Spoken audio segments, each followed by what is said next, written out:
Yes, wait till 2023 unless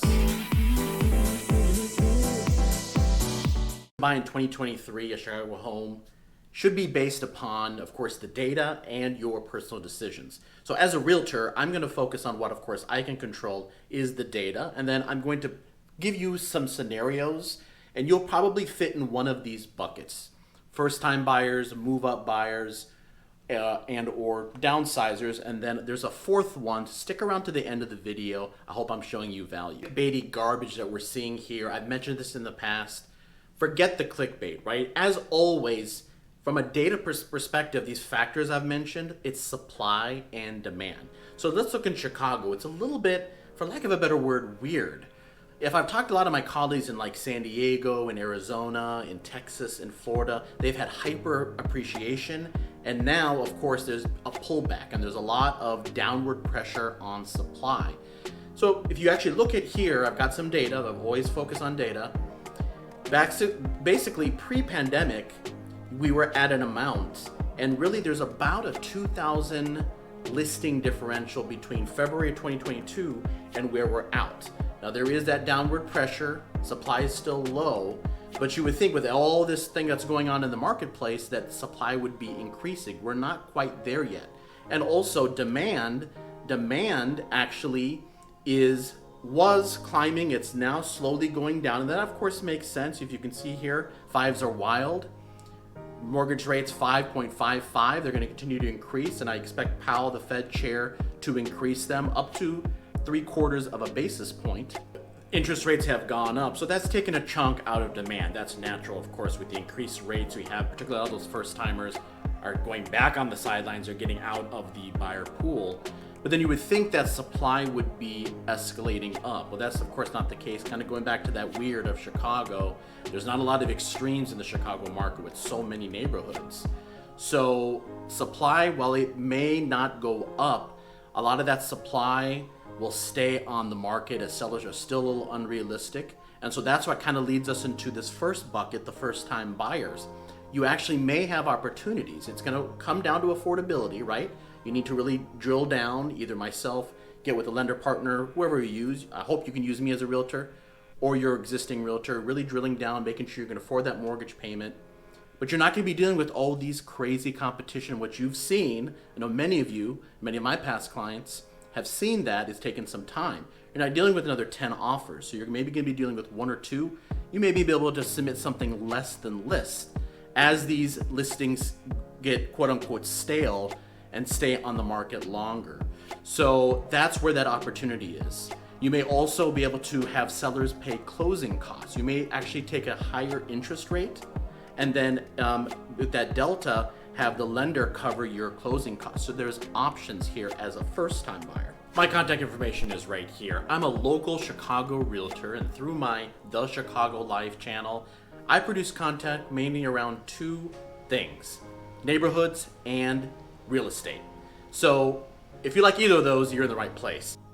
But again, folks, I really want to stress here, I'm going to keep repeating affordability, right? If it's still razor thin, I know many of you want to get that home, that first home as a first-time buyer. But if you don't have enough savings, I've got a scenario here with some great buyers. Their savings are a little thin, but they want to get the house, they have a baby on the way. It may not make sense. And so that's when you go and buy. Should I wait till 2023, save up a little bit more money? So that's why it's really, really critical to you can meet with my lender partner and kind of understand, drill down what you can actually afford. And then so now as we transition now to kind of bucket number two or scenario number two, the move-up buyer. They're probably in a different place in their life. There could be a dual income, it could be a single income, more experience, they already have the home.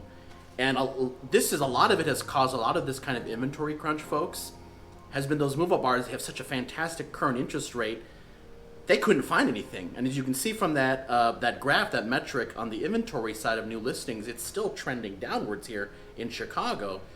But now with the frenzied demand reducing, as I've showed you also earlier, now there's opportunities. They could put their home on the market and have it contingent. A lot of people can't have two mortgages, and what that means in a nutshell really is a contract contingency where basically the new home that they find is contingent, of course, their current home selling. that type of scenario, that creative solution, folks, that I like to do for a lot of my clients, writing into contracts and writing the offers, that wasn't available all of this year and latter part of last year.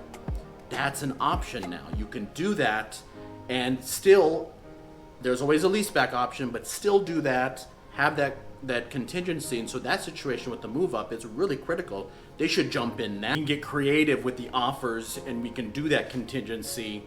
Of course, affordability is always going to be an issue regardless of what type of buyer you are. But it's going to make more sense. And of course, then on the sell side, right? Yes, of course, you're not probably going to get 10, 11 offers that your neighbor got. But as long as we price it right, be strategic about it, you can get, depending on what neighborhood you're in. It is very neighborhood local. Chicago's local. So that's going to really depend on where you're at. You should be able to get a number that you're happy with. And of course, then use those proceeds for your next home. So, we get accused of kind of playing both sides of the coin here. And yes, I do represent buyers and sellers. But like I said, our job here is obviously to interpret the data and reflect the market. So yes, you can sell your home and get into that new home. So I definitely believe that move-up buyers should get in this market right now versus waiting to 2023. Seen my videos, I like to focus on first-time buyers, first-time sellers, which is that move-up buyer, right? And downsizers. So with downsizers, I think now really is a great time, instead of waiting to 2023, folks, for my retirees out there, my empty nesters, just because with the economy contracting, your stock market, your portfolio, of course, I'm not a financial advisor, check with them, him or her, could take a hit. So it may make sense, you've built that nest egg. And of course, family is really, really important. I've been through this, folks, personally with my parents. Family, of course, is everything. So that may be a bigger driver, living close to family versus like a job transfer, because obviously as a downsizer, you're getting a smaller place and you're retiring. So now would be the time, and I can of course help with that. Many 55 plus communities are around in Illinois, and of course I have partners in Florida, Texas, all the popular relo locations for retirees. And so now let's get to that fourth option that I mentioned. Scenario here, we've looked at supply and demand, we've looked at first-time buyers, move-up buyers, downsizers. Should you wait to buy a home in 2023? Is investment properties. Don't get for investors. I have actually several investors right now. I have investor clients both on the buy and the sell side. Now's the time to look for those deals, right? You're purely looking for the emotional element is removed when you're trying to, of course, emotion is so big. My job is to remove that emotion as much as possible, but I'm only human. That emotional element is gone. This is dollars and cents. If it's positive cash flow on the property, you can look for deals, reach out to me if you need any help. So I would definitely, absolutely get into this market now, at least start the process, get on my site. And for anyone, right?